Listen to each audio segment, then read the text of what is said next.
Welcome to the Borland Climb. We hope this video helps. In this video, I will explain how to take low kicks. First, mastering low kick defense is crucial for any combat sport. We'll cover two primary methods, checking and absorbing. Checking involves lifting your leg and turning your shin to meet the incoming kick, while absorbing means bracing your leg to distribute the force.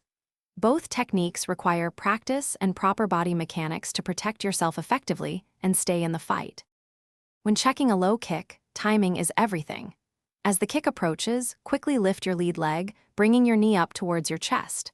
Simultaneously, rotate your shin outward, aiming to meet the opponent's shin with the thickest part of your own. Remember to flex your foot strongly. This protects your ankle and toes from potential injury. This technique effectively deflects the force, minimizing damage to your leg. Sometimes, checking isn't an option, and you'll need to absorb the kick. To do this, brace your leg muscles firmly, tightening your quadriceps and hamstrings just before impact. A slight shift of your weight onto the receiving leg can help distribute the force more evenly across your limb. It's vital to maintain a strong, balanced stance throughout, preventing you from being knocked off balance and allowing you to counter effectively.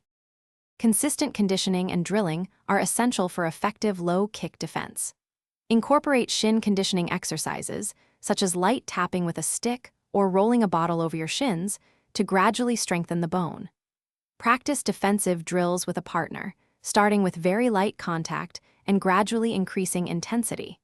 Focus on developing quick reactions and perfecting your technique during every training session to build resilience and confidence. Thanks for watching. Consider subscribing if we helped you.